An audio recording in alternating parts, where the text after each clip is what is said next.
अशी अर्पण प्राण अर्पण करा, एवढं भगवंत प्रेम असावं. आणि कोणतीही गोष्ट प्राण अर्पण करा म्हणजे जीव द्यायचा नाही, जीव लावायचा आहे. जीव लावल्याशिवाय कोणतीही गोष्ट होत नाही. छत्रपतीने स्वराज्य निर्माण केलं, तुका म्हणे प्राण प्राणपणाला लावले त्यावेळेस स्वराज्य निर्माण झालं. स्वराज्याची निर्मिती करताना राजाने कधी विचार केला जाती आणि पातीचा? मावळ्याच्या तलवारी पुढे नकराचा होता 7.5 लढायला जाताना मावळ्याने कधी विचार केला दिवस आणि रातीचा? कारण अभिमान होता या मावळ्यांना या महाराष्ट्राच्या मातीचा. आणि राजेंना जिजाऊ मातेनं घडवलंय. हॅलो स्वराज्याची ज्योत जिजाऊंनी लावली, निघाले किल्ले जिंकाया माझे शिवबा माऊली, निघाले किल्ले जिंकाया माझे शिवबा माऊली.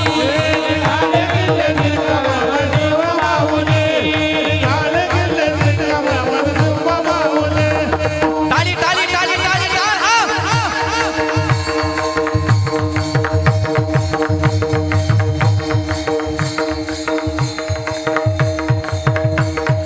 हॅलो हॅलो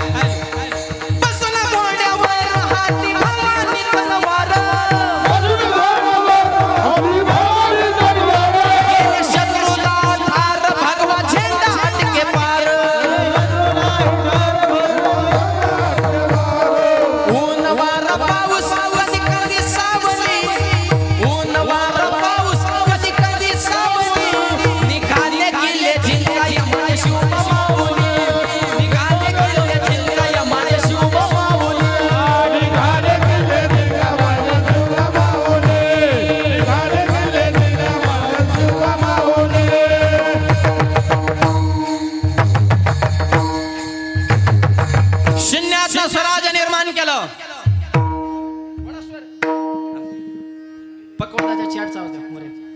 तलवारीस ना भवानी, आणि जिना तलवार दिली ती सुद्धा साक्षात तुळजाभवानी. कशी होती तलवार?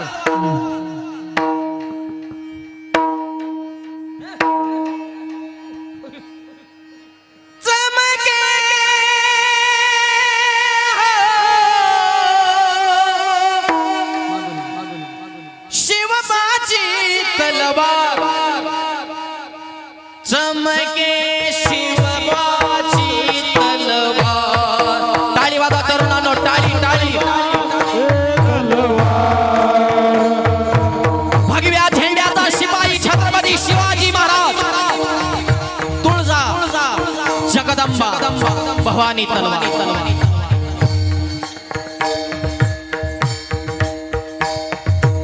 टाळी टाळी टाळी.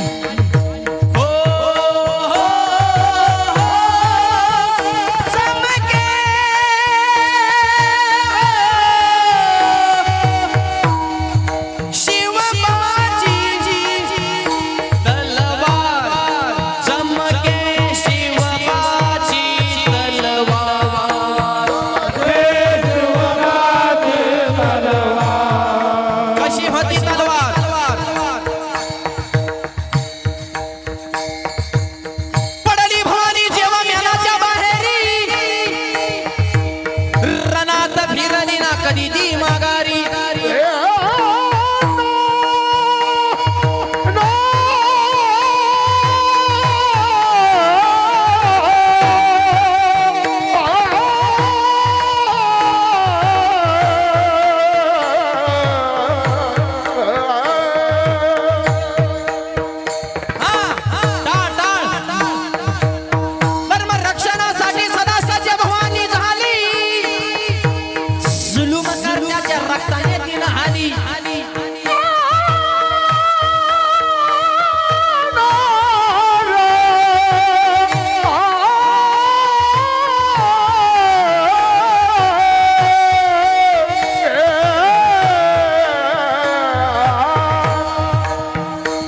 शाहिस्ते खान म्हणाला दिल्ली दरबारी, हुजूर करतो मी महाराष्ट्रावर स्वारी.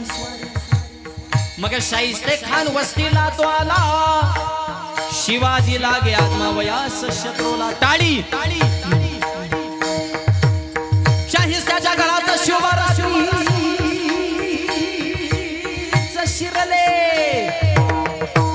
बघून शिवामर्द खान मनी घाबरले. केला गनिमी काव्याने शाहिस्त्यावर हल्ला. शाहिस्ता बोलत से या तो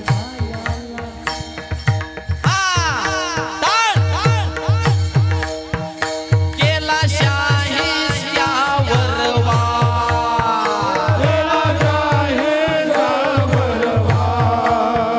त्याची तुटली बोटे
तलवार काढणारे आपण छत्रपतींचे मावळे आहोत.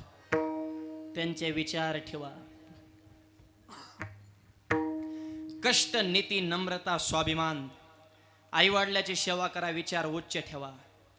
तर तरुणांना तुमची लग्न होते. नाही तर ट्रकनी नवरदेव ट्रकनी. जेमनीचे एजंट बघितले, गाड्याचे एजंट बघितले, लग्नाचे एजंट आहेत आता. 3-3, 4-4 लाख हाणत्यात मधल्या मधीच. पुरेला 1-1.5 लाख देतात. बघा जर कोणाला या धंद्यात उतरायचं असेल, चांगला स्कोप आहे, पण रिस्क सुद्धा आहे. कारण पैसे देऊन आणले होते, नांदले पाहिजे. नाही नांदल्या मधल्याला इतकी तुडीव त्या लोक हे कस काय नांदा नाही बा. पैशावाले नांदत नसते, सोनं गुंडाळून निघून जातील. बायको निघून गेला हे म्हणतो महाराज दिंडीचं प्रस्थान कधी हो. नाही कुणाचे कोणी तुझे नव्हे रे कोणी. तेव्हा आम्हाला परत सांगतो बायको निघून गेल्या. क्वालिटी, दर्जा. कोण म्हणतं मुली कमी मुलं जास्त, समानच आहे सध्या. पण चांगली मुलं नाहीत. दर्जा काय आपल्या डॉक्टरला बायको मिळाला, PS ला बायको मिळाला, घडलं कधी. थोबाडात मग ढाब्यावर जातो, 10 रुपये तो आई संग भांडणं, बापा संग भांडणं, कोण पुरेच वाटोळ कराय मोकळे. दर्जा, क्वालिटीला किंमत आहे. बापाची स्टडी मजा करू नका, स्वतःच्या मनकडे धमक जगाला दाखवा. विचार उच्च ठेवा. गावागावातल्या तरुणांमध्ये एकी पाहिजे. नगद नारायण बाबांनी माणसं जोडण्याचं काम केलंय. आपण माणसं तोडण्याचं काम करू नका. नारायणगड हा 18 पगड जातीतल्या समाजाला पोटात घेणारा नारायणगड आहे. मागा सगळ्यांना सकळाशी येते आहे अधिकार. ते आई आहे. आई लेकरांमध्ये कधी भेद करत नसते मायबाप.